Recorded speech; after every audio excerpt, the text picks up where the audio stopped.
22 अप्रैल को लगातार जिस तरह से पहलगाम हमला हुआ है उसके बाद हम इस समय जम्मू के एक स्कूल में है, जम्मू के बॉर्डर के एक स्कूल में, और यहाँ पर स्कूली बच्चों को किस तरह से शिक्षा दी जा रही है कि अगर पाकिस्तान किसी हिमाकत पर उतर आता है और बॉर्डर के इलाकों में अचानक से फायरिंग शुरू हो जाती है तो बच्चों ने किस तरह से छिपना है और बच्चों ने अपना बचाव किस तरह से करना है, ये आप यहाँ तस्वीरों में देख रहे हैं। ये दरअसल एक मॉक ड्रिल है उस समय की जब अगर पाकिस्तान हिमाकत पर उतर आता है, क्योंकि जम्मू में पाकिस्तान से सटे हुए बॉर्डर के इलाकों में इस समय स्कूल खुले हुए हैं, और अगर दिन के समय स्कूल जिस समय चल रहे हो उस समय अगर इस तरह की हिमाकत और शेलिंग पर पाकिस्तान उतर आता है और शेलिंग करता है, और ये वो इलाके हैं जो शेलिंग से अछूते नहीं हैं, उस समय बच्चों को कैसे बचना है इस तरह की तैयारी जो है वो यहां दी जा रही है। यहां पर आप देख रहे हैं कि एक क्लास चल रही है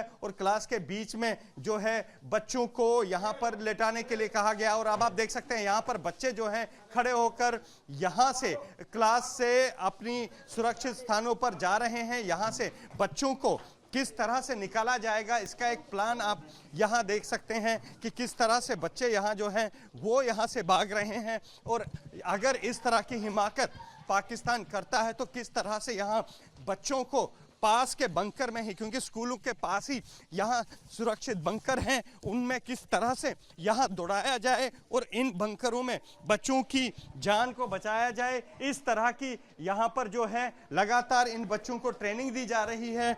और यहाँ पर आप देखिए कि लगातार ये बच्चे जो हैं अब यहाँ इस बंकर में पहुँच गए हैं और यहाँ छिपे हुए हैं ताकि अगर पाकिस्तान युद्ध जैसी स्थिति में आता है तो किस तरह से यहाँ पर बचा जा सके। इस स्कूल के टीचर हैं। सर, इस मॉक ड्रिल की वजह क्या है, क्योंकि लगातार जिस तरह से हालात बने हुए हैं बच्चों को क्या सिखाना है? सर, जैसे आप जानते हो ये जो हमारा स्कूल है ये बॉर्डर एरिया पे है, जीरो लाइन पे है, जहाँ अक्सर फायरिंग होती रहती है। ये लास्ट 8-10 साल से ऐसा होता ही रह रहा है।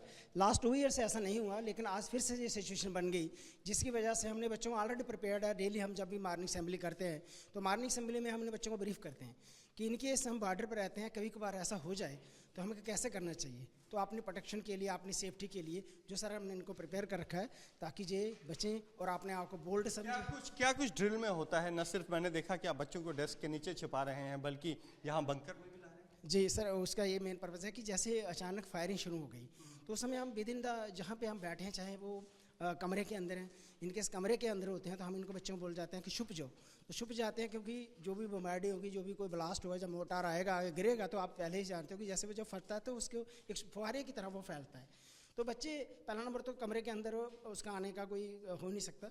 अगर बाहर कहीं ओपन में हो तो बच्चे लेटे होंगे तो उनको कम इंजरी होने के चांसेस होते हैं। दूसरा जो हमारे पास जो बंकर है सर, जैसे हमको मौका मिलता है कि अभी हम बंकर में जा सकते हैं तो हम इमीडिएटली कमांड देते हैं बच्चों भागो, तो वो बंकर में आ जाते हैं। जिसमें बंकर में आने, ये बंकर बहुत स्ट्रांग है सर, इसकी कैपेसिटी कम से कम 200-250 बंदा इसमें बैठ सकता है। तो इसमें जब पहुँच जाते हैं ये बंकर इतना स्ट्रांग है कि इस पर जो शेलिंग नहीं होगी। और यहाँ कुछ बच्चे, आपका क्या नाम है?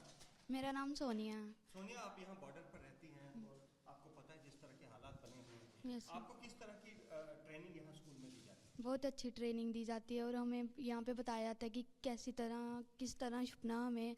और यहाँ पे अक्सर हम स्कूल आते हैं तो ज़्यादातर स्कूल में ही ज़्यादा फायरिंग होती है। तो कितनी बार हम स्कूल आए हैं तो लगातार फायरिंग हुई है, तो हमें सर उन्होंने बहुत अच्छा समझाया है कि जब फायरिंग होनी है तो कैसे हमें छिपना है और कहाँ जाना है कहाँ नहीं, वे ये सब हमारे टीचरों ने हमें बताया हुआ है। आप भी यहाँ पर ड्रिल करवा रहे हैं? Yes sir. क्या कुछ सिखाया गया आपको? सर, हमें अच्छे तरीके से प्रोटेक्शन खुद की कैसे करनी है वो बताया गया है कि कैसे डेस्क के नीचे छुपना है और कैसे भागकर बंकर के अंदर आना है। अगर अपनी सेफ्टी खुद नहीं करेंगे तो कौन करेगा। सुरक्षा का सवाल है और सुरक्षा उन बच्चों का भी है जो यहाँ बॉर्डर के स्कूलों में पढ़ते हैं। और बता दूं कि जिस इलाके में मैं हूँ ये अरनिया का त्रेवा गांव है, और त्रेवा गांव बॉर्डर से सटा हुआ एक आखिरी गांव है। और अक्सर जब भारत और पाकिस्तान के बीच में तनातनी होती है तो ये इलाका सबसे ज़्यादा प्रभावित होता है और यहाँ काफ़ी शेलिंग होती है। ऐसे में अब प्रशासन इस तरह की कवायद कर रहा है ताकि अगर पाकिस्तान किसी तरीके की हिमाकत पर उतर आता है तो उस स्थिति में बच्चों को किस तरह से बचाना है और बच्चों को किस तरह से उनकी सुरक्षा को सुनिश्चित करना है, इस बाबत यहाँ ट्रेनिंग दी जा रही है।